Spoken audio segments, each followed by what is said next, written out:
Hello friends, welcome to the Master Chess classes. My name is Kunal Vyas. I am a chess coach of Master Chess classes. आज मैं आप लोगों को N percent rule के बारे में बताऊंगा। चेस में एक एन परसेंट रूल होता है जो कि पॉन का रूल होता है, लेकिन बहुत इंपॉर्टेंट रूल होता है। जैसे मैं अपोनेंट की सारी पॉन इनिशियल लेवल पर लगा देता हूँ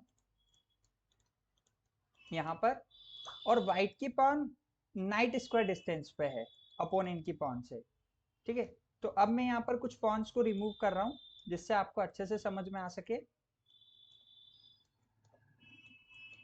अब यहाँ पर क्या है कि जैसे ये वाली पॉन अगर वन स्टेप मूव करेगी तो व्हाइट की पॉन इसे कैप्चर कर सकती है। एंड सिमिलरली डी पॉन के लिए भी ऐसा ही है कि अगर ये भी वन स्टेप मूव करेगी तो हमारी ये वाली पॉन सी वाली इसको भी कैप्चर कर सकती है।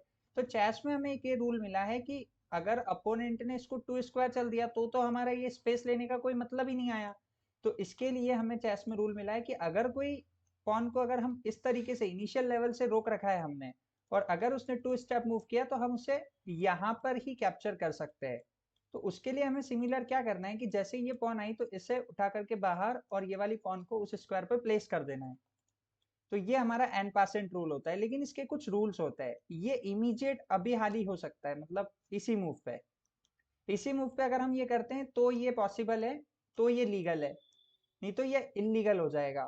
तो इलीगल क्या होता है? इलीगल ऐसा मूव जो बोर्ड पे लीगल नहीं है। अपोनेंट के किंग को चेक लग रही है या हमारे किंग को चेक लग रही है और हमने मूव कर दिया, या अपोनेंट के किंग को चेक लग रही है और उसने किंग को मूव करने के बजाय किसी दूसरे पीस को मूव कर दिया।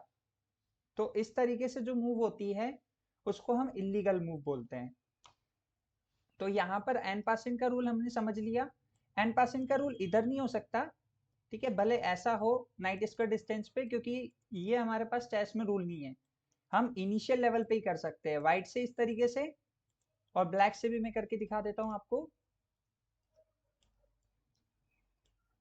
ब्लैक से भी इसी तरीके से होगा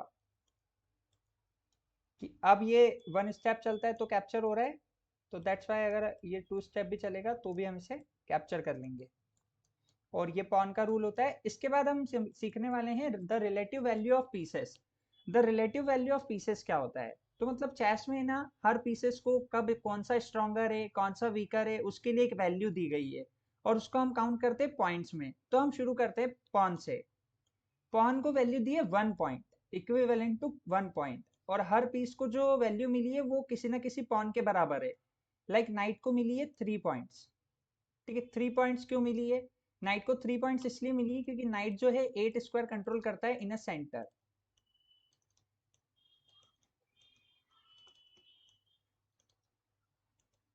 इसलिए इसे 3 पॉइंट्स मिले हैं। और इसके साथ में ये 3 पॉन के बराबर होता है, मतलब 1, 2 और 3। यहाँ पर 3 पॉन के बराबर एक नाइट होता है। अब बिशप हमारा 3 पॉइंट्स का होता है, नाइट के इक्विवेलेंट, फिर भी बिशप ज्यादा अच्छा होता है। अब बिशप और नाइट में जनरली ऐसा देखा जाता है कि बिशप जो है सेंटर से 13 स्क्वायर कंट्रोल करता है।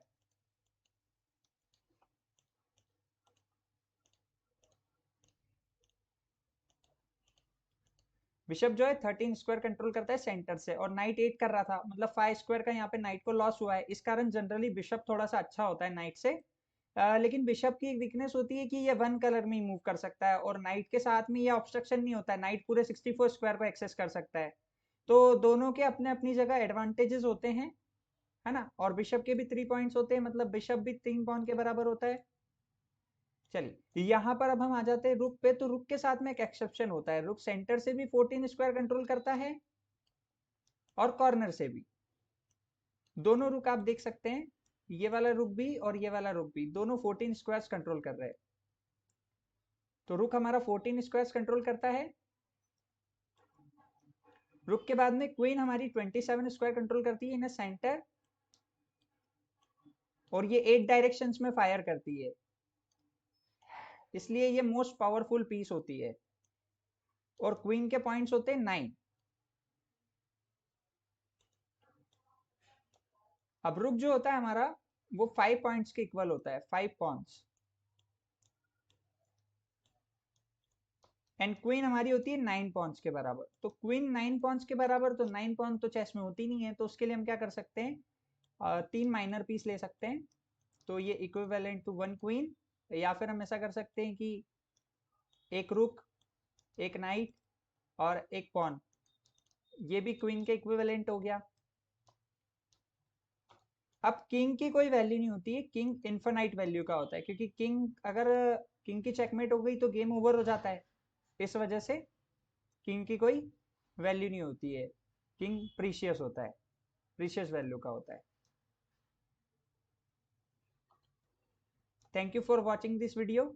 अगर आपको ये वीडियो अच्छा लगा है तो सब्सक्राइब जरूर करें।